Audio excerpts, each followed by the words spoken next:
हमारी मुस्कुराता भारत की टीम मिलने पहुंची विधायक योगेश नौहवार जी से और जाना उनके मथुरा के माठ विधानसभा के गांव परसौली से लेकर विधानसभा लखनऊ तक का सफर।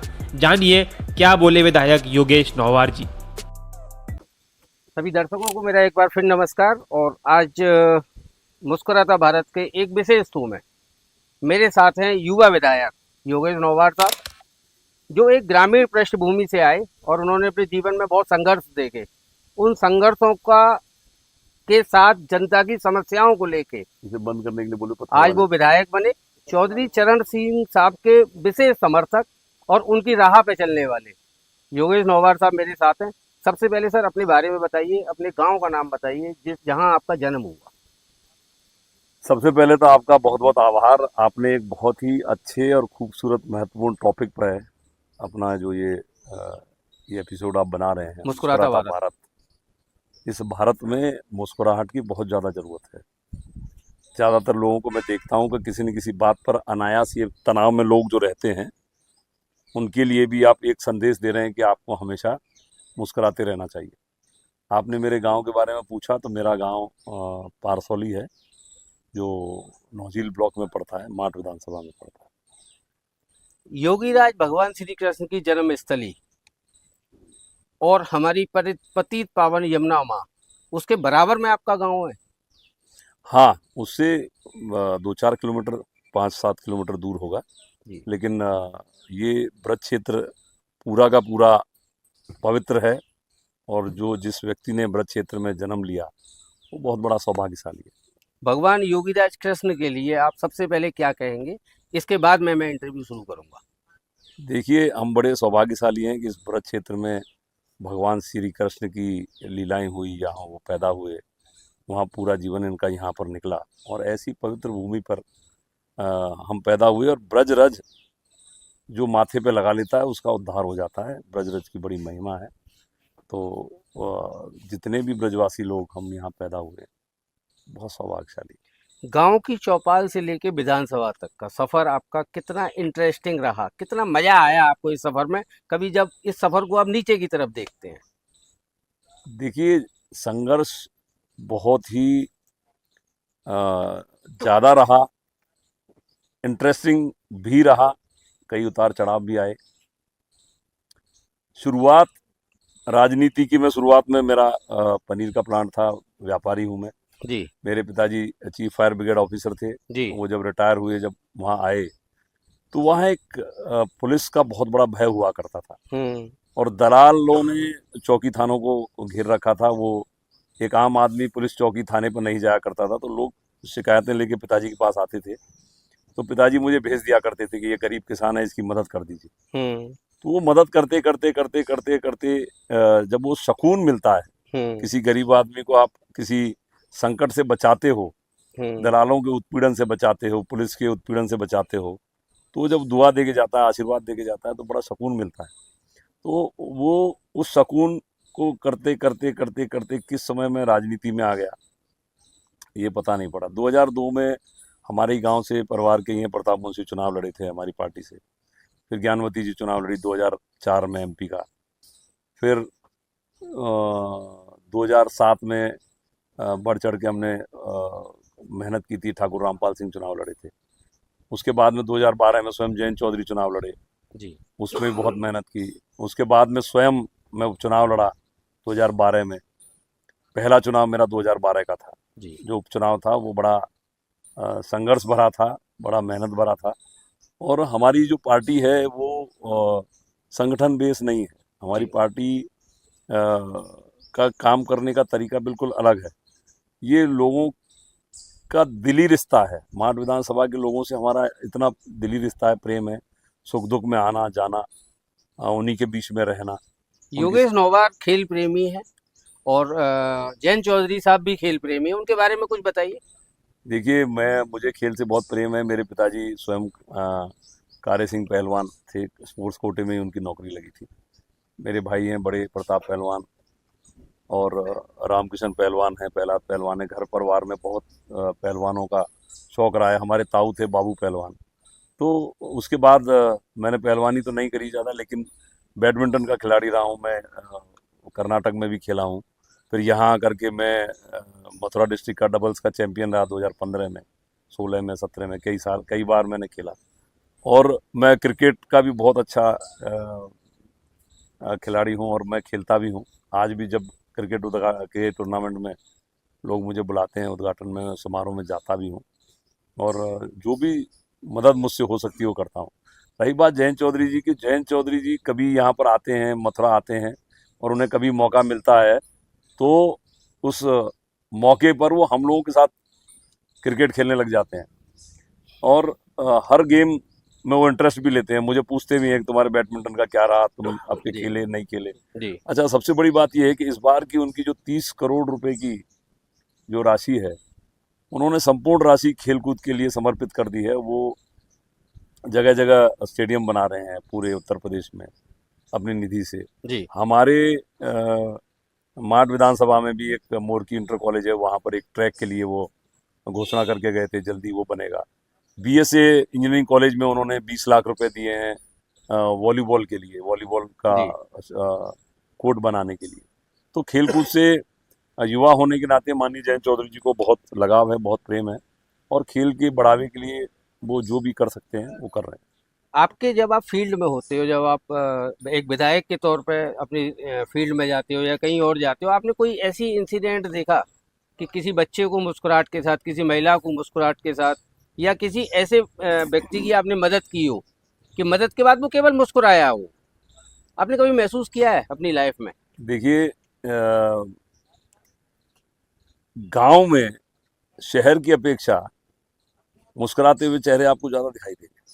गांव में जब आप जाओगे तो वहाँ मजाक, हंसी मजाक, मनोरंजन के बहुत सारे लोग, आप और कोई ज़्यादा साधन नहीं होते, लेकिन आपस में बातचीत के में बड़ा उनके साथ आनंद आता है। और कई वाक्य ऐसे भी हो जाते हैं कि जैसे मैं एक दिन, एक बिरताना गांव है, वहाँ एक सड़क के उद्घाटन के लिए गया, तो वहाँ उसी समय स्कूल की छुट्टी हो गई तो मैंने वो एक बच्चे से पूछा कि बेटा तेरी फ्यूचर की क्या प्लानिंग है, आगे जाके तुम क्या बनना चाहते हो? तो जिस बच्चे को सवाल पूछा वो तो शर्मा के मुंह नीचे कर गया।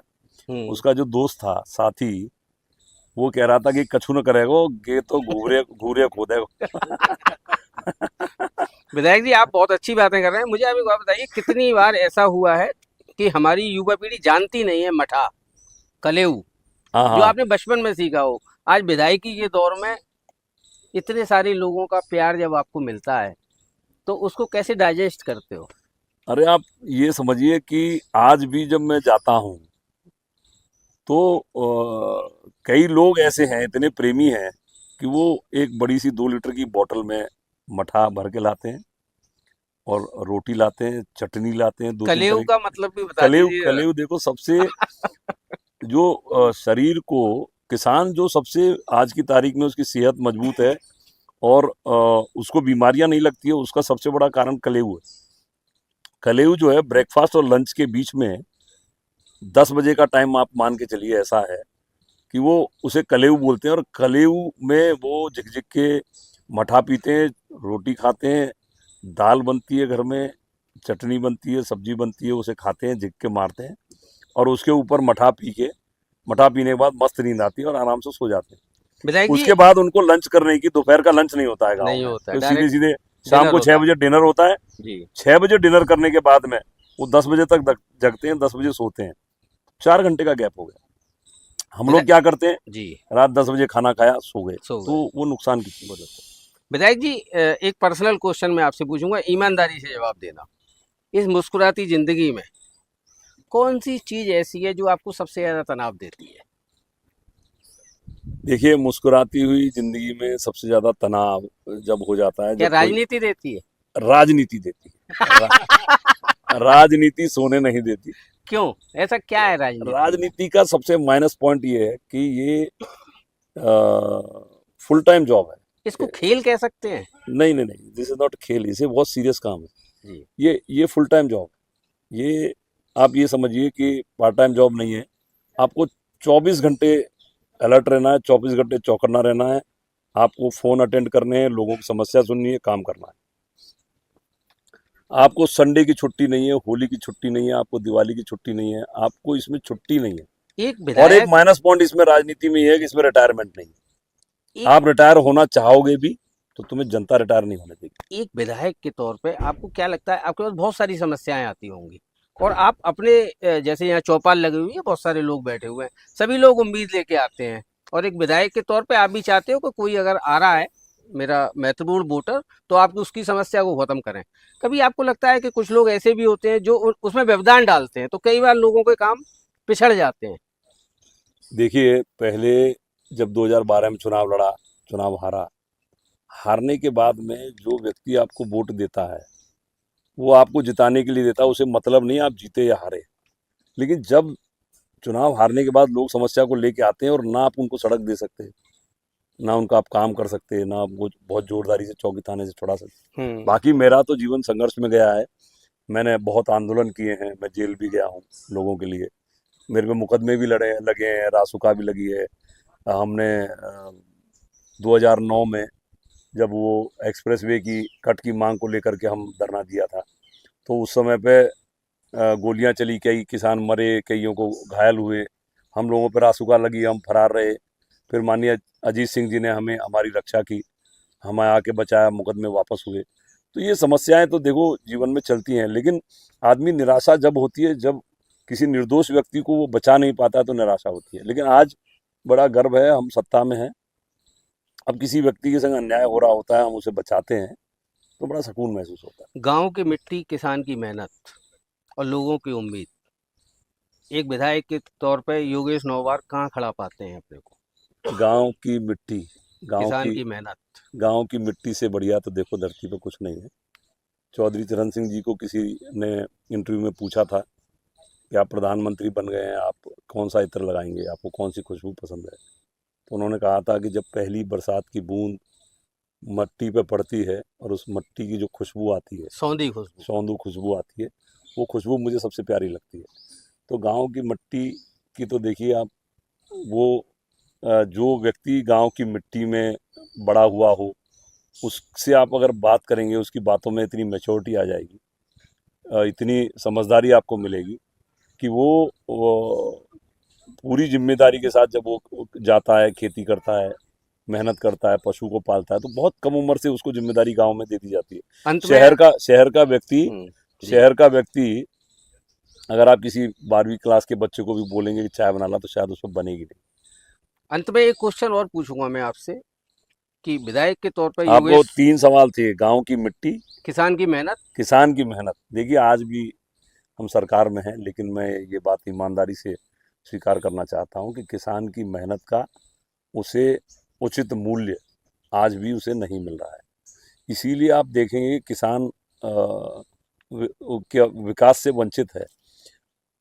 मैं ये मानता हूं कि जो चौधरी चरण सिंह कहा करते थे कि देश की खुशहाली का रास्ता खेतों खलिहानों से होकर के गुजरता है, इसमें बहुत बड़ी सच्चाई है। आप अगर देखेंगे किसान जब बर्बाद होता है, जब उसकी फसल डूबती है और पैदा नहीं होती है, तो आप बाजार में सन्नाटा होता है, बाजार डूब जाता है।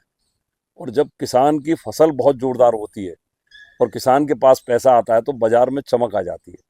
हमारे देश में 80% किसान रह रहे हैं, इन्हीं के ऊपर हमारे देश की इकोनॉमी डिपेंड करती है। किसान खुश है तो देश खुश है, और किसान अगर दुखी है तो देश कभी खुश नहीं रह सकता। एक विधायक के तौर पर योगेश नौवार जी मेरे साथ हैं और मैं बड़ा तहे दिल से शुक्रिया अदा उनका करना चाहता हूं कि उन्होंने मुझे समय दिया। लेकिन एक अंतिम क्वेश्चन मैं आपसे पूछ रहा हूं कि माट की जनता की तरफ से या मथुरा जिले की जनता की तरफ से या उत्तर प्रदेश की जनता की तरफ से मैं एक शब्द अगर योगेश नौवार साहब से कहलवाऊं कि मैं लखनऊ हूं और पूरी जनता कह रही है कि मैं भी लखनऊ हूं, क्या कहेंगे इस पे?